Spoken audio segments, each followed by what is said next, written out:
सर्व संघ हे महाराष्ट्रातीलच आहेत. त्यात जळगाव शहरातले 2 संघ आहेत, विदर्भातले 5 संघ आहेत, उर्वरित महाराष्ट्रातले 9 संघ आहेत. बक्षिसांचं स्वरूप पहिलं बक्षीस 1 लाख रुपये रोख आणि सील्ड आहे. दुसरं बक्षीस 75,000 आणि सील. तिसरं बक्षीस 51,000 आणि सील. चौथं 31,000 आणि सील. आणि वैयक्तिक बक्षिसे जे आहे उत्कृष्ट चढाई, उत्कृष्ट पगड आणि अष्टपैलू खेळाडूस सील्ड व प्रत्येकी 11,000 रुपये आहे. स्पर्धा 21 ते 23 या कालावधीत होतील. दुपारचं म्हणजे उद्याचं सत्र हे साधारणतः 4 वाजेनंतर 11 वाजेपर्यंत आणि नंतरचे सत्र हे साधारणतः 4 नंतर ते 11पर्यंत राहील.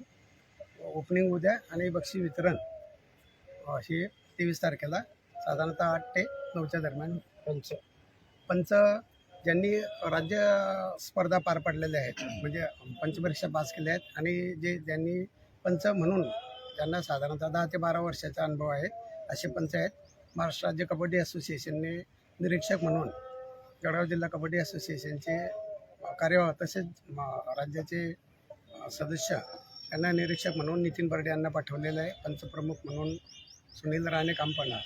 तुमचं नाव? प्रभाकर सोनवणे, हे महर्षी वाल्मिकी क्रीडा शिक्षण प्रसारक संस्थेचे. ही स्पर्धा आपल्या जिल्ह्याला पहिल्यांदा होत आहे? हो, पहिल्यांदा आहे. आमंत्रितांची स्पर्धा जळगाव जिल्ह्यामध्ये पहिल्यांदा होते. तुम्ही जे बोलले ना तेच बोला की मुंबईनंतर पहिल्यांदा आणि आमंत्रितांच्या राष्ट्रीय स्तरावरची स्पर्धा आता जळगावला. आमंत्रितांचं आणि एवढं मोठ्या बक्षिसाचं. आपण टीव्हीवर पाहतच असाल प्रो कबड्डी स्पोर्ट्स चॅनलवर जी प्रो कबड्डी असते त्याच धर्तीवर आपण जळगाव शहरामध्ये प्रो कबड्डीच्या मॅचेस भरवत आहोत. आणि ही जी प्रो कबड्डी आहे पहिले मुंबई या ठिकाणी भरवली जाते, त्याच धर्तीवर आपण जळगाव शहरात भरवतोय. आणि मुंबईनंतर महाराष्ट्रातच नव्हे तर देशात इतक्या मोठ्या प्रमाणात प्रो कबड्डीचं आयोजन जळगाव शहरात करण्यात आलेलं आहे.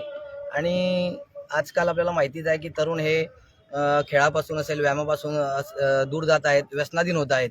तर त्यांचा खेळाकडे त्यांना आकर्षित करण्यासाठी आणि जे खेळाडू आहेत त्यांना चालना मिळावी, त्यांना स्कोप मिळावा यासाठी आपण या प्रो कबड्डीचं आयोजन केलेलं आहे. आणि आज या प्रो कबड्डीसाठी जे बक्षीस आहे तेही खूप मोठ्या प्रमाणात आपण दिलेले आहे. आजपर्यंत इतके मोठ्या प्रमाणात बक्षिसं कोणीही दिलेले नाही. स्पर्धेच्या